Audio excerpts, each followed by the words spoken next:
Hi viewers, welcome to my channel. దేవుడి photo వెనకాల బల్లి తిరుగుతుంటే ఏం జరుగుతుందో తెలుసా? ప్రతి ఇంట్లో కూడా పూజా గది అనేది ఉంటుంది. మనం ఎప్పటికప్పుడు పూజా గదిని శుభ్రం చేసుకుంటూ ఉంటాం. మరి అలాంటి పూజా గదిలో ఎప్పుడైనా అనుకోకుండా దేవుడు పటాల వెనుక బల్లి అనేది కనిపిస్తే మనం దానిని ఏ సూచనగా భావించాలి అంటే, అలా భగవంతుని స్వరూపమైనటువంటి ఫోటోల వెనుక మనకు బల్లి కనబడుతుంది అంటే అది ఏం సూచిస్తుంది అనే విషయాన్ని ఇప్పుడు మనం ఈ వీడియో ద్వారా తెలుసుకుందాం. అంతకన్నా ముందు మా వీడియోలను మీరు ఫస్ట్ టైం చూస్తున్నట్లయితే ప్లీజ్ ఈ వీడియోకి ఒక లైక్ చేయండి.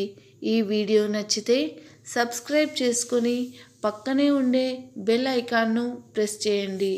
ముందుగా ఒక చిన్న కథను తెలుసుకొని ఆ విశేషాల గురించి తెలుసుకుందాం.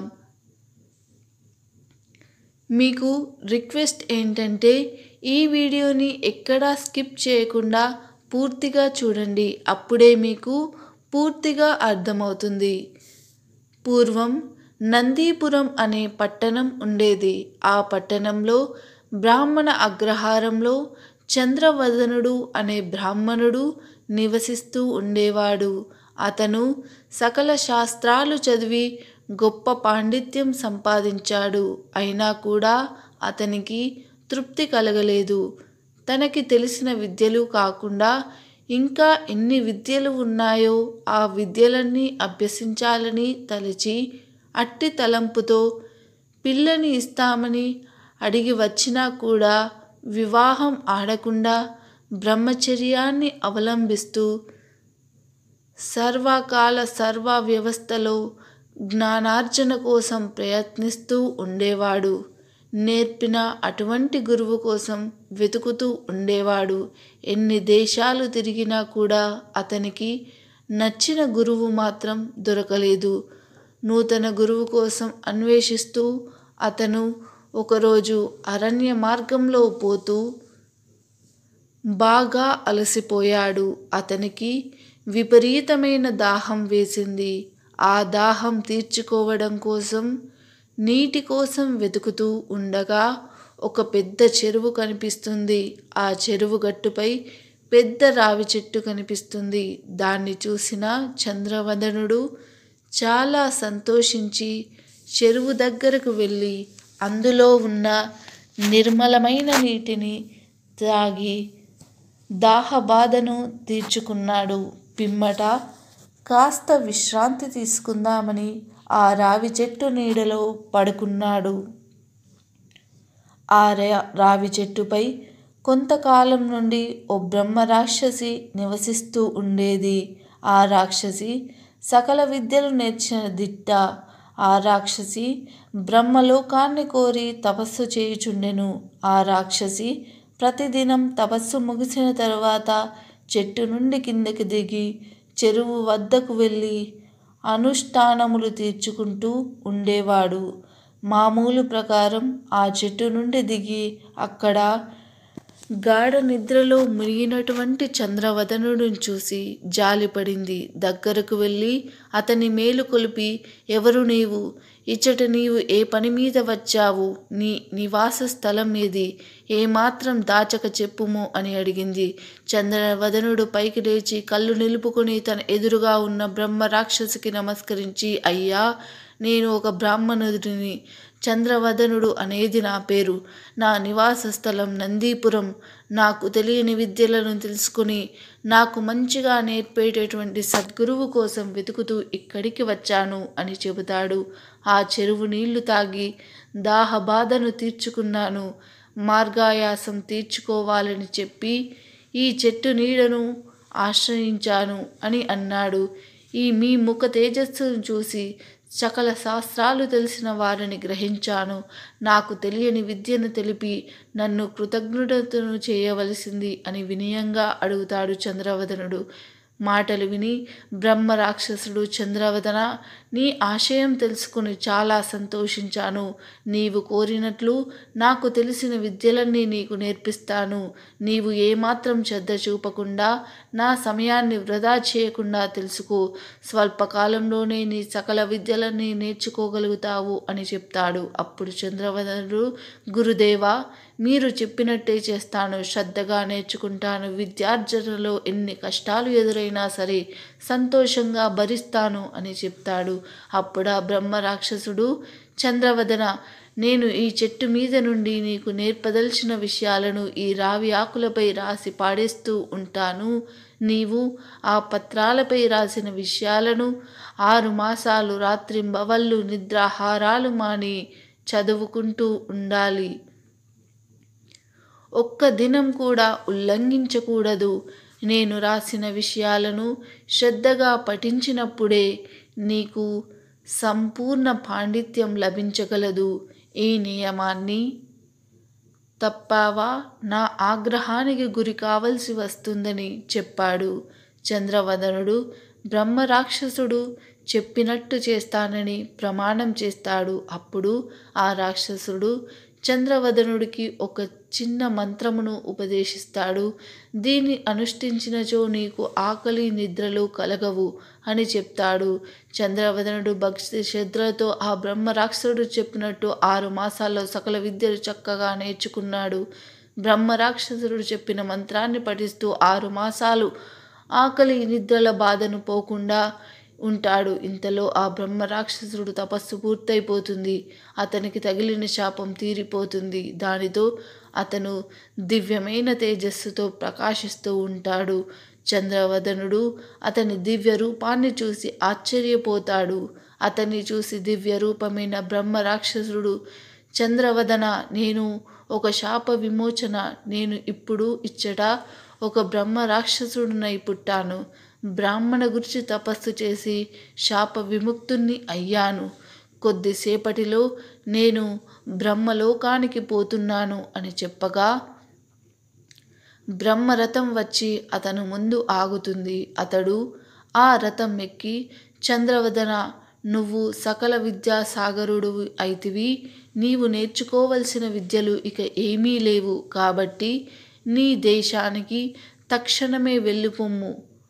రూపలావణ్యము గల కన్యను వివాహం ఆడి పుత్ర పౌత్రాభివృద్ధి కలిగి సుఖముగా బ్రతుకుము అని ఆశీర్వదించి అంతరిక్షమునకు ఆ రాక్షసుడు వెళ్ళిపోతాడు.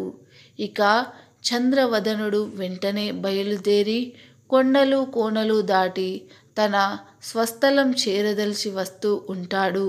బ్రహ్మ రాక్షసుడు పెట్టిన 6 మాసాల గడువు పూర్తి అవడం వలన అతడు ఆకలి నిద్రకు బాధపడుతూ ఉంటాడు.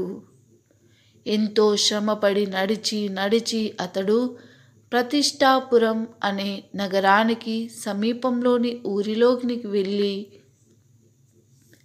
ఎవరినైనా బ్రాహ్మణుని ఆశ్రయించి కడుపు నిండా భుజించి హాయిగా నిద్రించి ముందుకు సాగిపోవాలి అని అనుకుంటాడు. ఎంత ప్రయత్నించినా సరే అతను ముందుకు నడవలేకపోతుంటాడు. తుదకు ఒక అందమైన గృహమును చూసి అది బ్రాహ్మణులదే అయి ఉంటుందని భావించి అతి కష్టంగా నడిచిపోయి చెర్రి తన వెంట తెచ్చిన రావి ఆకుల మూటను తన తల కింద పెట్టుకుని పడుకుంటాడు. ఆ సమయంలో ఆ ఇంటిలో ఎవరూ ఉండరు. చంద్రవదనుడు భావించినట్టు ఆ ఇల్లు బ్రాహ్మణుడిది కాదు. అది భాగ్యవంతురాలు అయిన ఒక వేశ్యది. ఆమె పేరు అలంకారవల్లి. ఆమెకు సంగీత నృత్య శాస్త్రాలు బాగుగా తెలిసిన దేవదాసి. ఆమె ఆనాటి 10 గంటల రాత్రి వరకు దేవుని సేవలో గడిపే ఇంటికి వస్తుంది. అలా ఇంటికి వచ్చిన అలంకారవల్లి తన ఇంటి అరుగుపై గుర్రుపెట్టి నిద్రపోతున్న చంద్రవదనుడిని చూస్తుంది. దగ్గరకు వెళ్ళి ఆమె అతన్ని పిలుస్తుంది. అతన్ని ఎంత పిలిచినా సరే అతను మేల్కోడు. అంతటా ఆమె ఇంట్లోకి పోయి దీపం తీసుకువచ్చి పరుండి ఉన్న వ్యక్తిని చూస్తుంది. అతని బట్టలు చినిగి ధూళితో నిండు బిచ్చగాని బట్టల వలె ఉంటాయి. తల వెంట్రుకలు ధూళితో నుండి చెదిరి ఉంటాయి. గడ్డం బాగా పెరిగి ఉంటుంది. అలా ఉన్నా కూడా అతని ముఖంలో మంచి కళ ఉంటుంది. ఇతను ఎవరో గొప్ప వ్యక్తి అయ్యుంటాడని, ఇలా ఉండడానికి కారణం ఏంటా అని ఆలోచిస్తుంది. ఆ రాత్రంతా అతన్ని కదపకూడదని నిశ్చయించుకుని లోనికి వెళ్ళి నిద్రిస్తుంది. వెంటనే వైద్యుణ్ణి కూడా పిలిపిస్తుంది. వైద్యుడు చాలాసేపు చంద్రవదనుడిని పరీక్షించి అతను చాలా కాలం నుంచి నిద్ర ఆహారాలు లేక ఇలాంటి ప్రమాదకరమైన స్థితికి లోనయ్యాడని చెప్పాడు. బ్రతకడం కష్టమని కూడా చెప్పాడు. బ్రతికించడానికి గట్టిగా ప్రయత్నిస్తానని కూడా చెప్పాడు. వైద్యుడి మాటలు విని అలంకారవల్లి చాలా భయపడుతుంది. ఎంత ఖర్చైనా పర్వాలేదు, నేను భరిస్తాను, ఆయన ఎలాగైనా బ్రతికించమని కోరుతుంది. ఇక వైద్యునికి ధనమిచ్చి జాగ్రత్తగా కాపాడమని చెప్తుంది. ఇక వైద్యుడు తాను చేయగలిగిన శక్తి మేరకు వైద్యం చేసి ఇక చంద్రవదనుడిని బ్రతికిస్తాడు. అప్పుడు అక్కడికి అలంకారవల్లి వచ్చి అతను లేచినందుకు ఆనందించి వెళ్ళిపోచున్నందుకు బాధపడి అతన్ని ఆపి, బ్రాహ్మణోత్తమ, ప్రాణాపాయ స్థితిలో ఉన్న మీకు మందులిప్పించుచు తగు సేవలు చేస్తూ అత్యుత్తమైన ఆహారము మధురములను ఇచ్చాను. మేము కాపాడిన నాకు చెప్పనైనా చెప్పకుండా వెళ్ళిపోవడం భావ్యమా అని అడుగుతుంది. నన్ను వీడిపోవద్దు, నన్ను వివాహమాడి సంతోషపెట్టండి అంటుంది. మిమ్ము విడిచి నేను జీవించలేను అని అనేక విధాలుగా బ్రతిమాలుతుంది. చంద్రవదనుడు ఆమె ఎంత బ్రతిమిలాడినా వేసే కురుముల పుట్టే అలంకారవల్లిని వివాహమాడడానికి ఇష్టపడడు. నా ప్రాణమును రక్షించిన నీవు నాకు తల్లి వంటివి, దానవు కాబట్టి నిన్ను వివాహం ఆడలేను అని చెప్పి చంద్రవదనుడు వెళ్ళిపోతాడు. ఇక ఇప్పుడు విషయంలోకి వస్తే, దేవుడి పటాల వెనుక బల్లి ఉంటే ఏం జరుగుతుంది అనే విషయాన్ని చూద్దాం. బల్లిని చూసిన వెంటనే చాలామంది భయపడిపోతారు. వాస్తుశాస్త్రం బల్లి వల్ల శుభాలు చెప్తుంది. శకునంలో మంచి ఉంటుంది, చెడు ఉంటుంది అని అనిపించింది అనే దాన్ని బట్టి మంచి చెడు శకునాలు ఉంటాయని వాస్తుశాస్త్రం పండితులు చెప్తున్నారు. చాలామంది బల్లిని చూసి భయపడతారు. కొంతమంది అయితే బల్లి కనిపిస్తే చాలు పరుగో పరుగు. బల్లి వల్ల మన జీవితంలో అంతా మంచి జరుగుతుంది అని పండితులు చెబుతున్నారు. బల్లి కనిపించే సందర్భం, అది మన శరీరంపై ఎక్కడ పడింది అనే అంశాన్ని బట్టి రకరకాల అదృష్టాలు ఉంటాయి అంటున్నారు. గరుడ పురాణం ప్రకారం బల్లి మనపై నుంచి అంటే శరీరంపై పడితే అది శుభ సంకేతం అంటున్నారు. పురాణాల ప్రకారం మీకు మరింత సంపద వస్తుంది. బల్లి మీద పడితే శత్రువులు సర్వనాశనం అవుతారు. బల్లి పడటం అనేది